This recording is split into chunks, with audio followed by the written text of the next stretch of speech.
What's going on, everyone? Mitesh here with MTech, and today we're going to be taking a look at Android P on my Pixel 2. I just got the update for the beta version, and yeah, there's a bunch of new things like the gesture navigation that we're going to take a look at in this video. If you guys are new here, on this channel I make weekly videos covering technology, doing product reviews, and how-to videos, so if that sounds like something you're interested in, go ahead and hit that subscribe button so you guys don't miss my next video. But with that out of the way, let's get to this.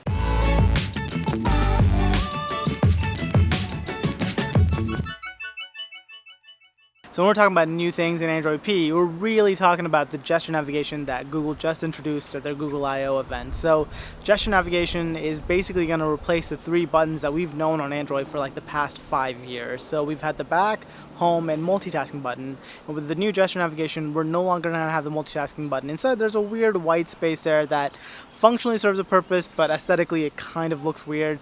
But we'll get into that in a little bit. So gestures may sound familiar to you because they were also in iPhone 10, which has no home button, and they now use gestures to get around the UI.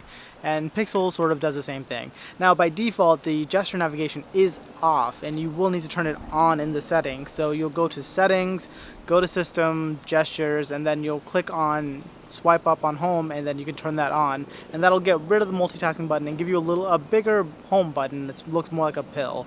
Now with that button, you'll be able to do a bunch of new things. So you'll be able to swipe up on that home button to bring in your multitasking view. And in this one, you can see that the multitasking views changed quite a bit. So now it's a horizontal list versus a vertical list as it was before. And you can use the new home button as a way to scrub through the different apps that are open, or you can just swipe through it as you normally would. So the ability to scrub through the list of apps that you have open is the reason that you have that space on the right side. It still looks weird to me aesthetically, but I can understand why it's there. Additionally, it brings you something really nice. So previously, you could double tap the multitasking button to quickly switch between apps. And now you can just swipe to the right on the home button and it'll bring up the last app that was open. So you can just quickly do that. It's like a spring-loaded button that you swipe to the right and it'll just pull back in the last app that you had loaded. So I'm glad they were able to keep that functionality. One of the other things this changes is how you're able to do split screen apps on the device. So before, you could just hold down the multitasking button and it'll bring up the UI to do split screen apps. But now, if you try to long press the home button, you'll instead get assistance. So the way split screen apps work now is now you go to that overview menu, that multitasking menu, and then you click on the little top icon that you have for the app, and then when you click on that, you'll get a little drop down of all the things that it can do. You can pin the app, but you can also do split screen from there. So you click that, you can get that app, and then you pick another app to put in the bottom screen. So yeah, it still works. It's a little bit slower now, which I don't like, but it is still there. Some of you might be wondering, how do you get to the app drawer now, or is it gone completely? Well, it's still there. The way you get to the app drawer now is you swipe up to go to the overview menu or the multitasking view, and then you swipe up one more time. It'll take you to the app drawer.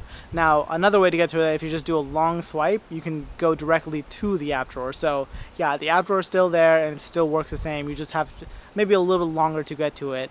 Additionally, they do give you 5 apps they predict that you're going to want to use when you go to that multitasking view. So hopefully you don't need to open the app drawer as much. It's something that we'll just have to see whether it's annoying or it's convenient. Alright, so opinion time. How do I feel about the gesture navigation? I think that it is really fluid and it's really easy to get used to, though it does make some compromises like that space on the right side, which I just don't feel like they've done it as well as the iPhone has. Now the iPhone never had a back button, and yeah, I like having the back button on Android, and it's nice that they kept it, but it looks weird now. It's off, it's asymmetrical, and yeah, in the end, I just think they haven't quite done it as well as the iPhone has. I wish that they would maybe make that back button just a gesture as well, so that we can just have one button that does everything. This is something that Motorola experimented with their phones. They have actually touchpads which you can use to swipe around with gestures versus doing the traditional buttons layout. And it would be nice if they could do something like that. I think Motorola was on the right track with having a touchpad that did everything that you wanted to, except just having a virtual button to do it instead. So yeah, I'm still pretty excited for gesture navigation. I think it was long overdue. I think it's a much better UI than having buttons. I know it's not, for some people, as fast. For me, it just feels more fluid, and I think it's the right way to go. But yeah, that's pretty much all you're going to see that's really brand new in Developer Preview 2. So all the other stuff that they had was the same as Developer Preview 1. If you guys are interested in stuff in that, I did make another video about it, so you guys can check it out. I'll have it linked up here in the cards, so you guys can see that video if you want to see what else is new. Some of the other few things that they have in this preview is they have app actions. So app actions are these new things that they introduced in Android P, and what it is direct links inside of apps to things that they think you'll want to do. So for me, it showed me Call Mom and to go to Pocket Cast for new release podcasts. So those are things that I do often at around the time that I filmed this. And yeah, I normally call my mom when I'm driving home from work, so it's there. And then I also go ahead and use Pocket Cast to listen to podcasts. So it knows me well, and it knows that what to do with those. Now, those things are direct links into the app. So even if I was somewhere else in the app, when I click that Pocket Cast new release button, it'll take me to the new releases page where I can see all the new podcasts that are out. And when I click Call Mom, it'll immediately start calling her. So actions. Now, I still think it's strange that it's in the app drawer versus being somewhere outside of it, but it is where it is. So another new thing that they introduced during Google I/O for Android P is a new initiative they're going with called digital well-being. Now, this is a bunch of different new things in Android to help you live your life better. So you can maybe put down your device and actually step away and get back into your regular life. Now, some of these sound really interesting. So there's three main things to it. So there's the app dashboard, and this is going to show you what you are doing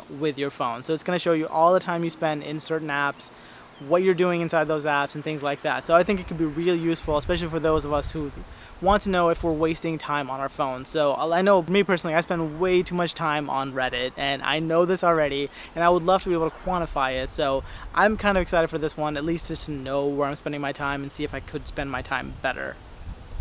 Another thing that it introduces is app timers. So you can set yourself a limit on how long you want to spend in an app.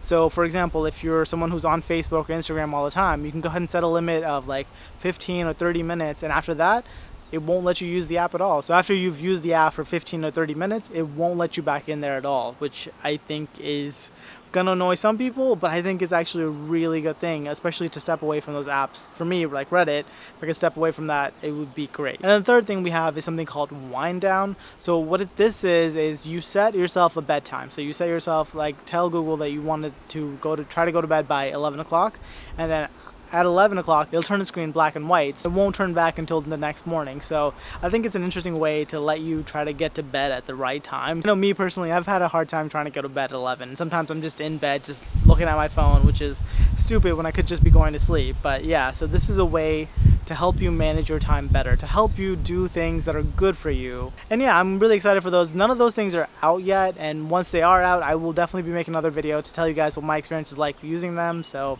yeah, make sure you guys are subscribed so you guys don't miss that one. And with that, that's pretty much all I have for you guys in this one. I hope you guys enjoyed it. If you did, go ahead and hit that like button. And yeah, thank you guys so much for watching. I'll catch you guys in the next one. Peace.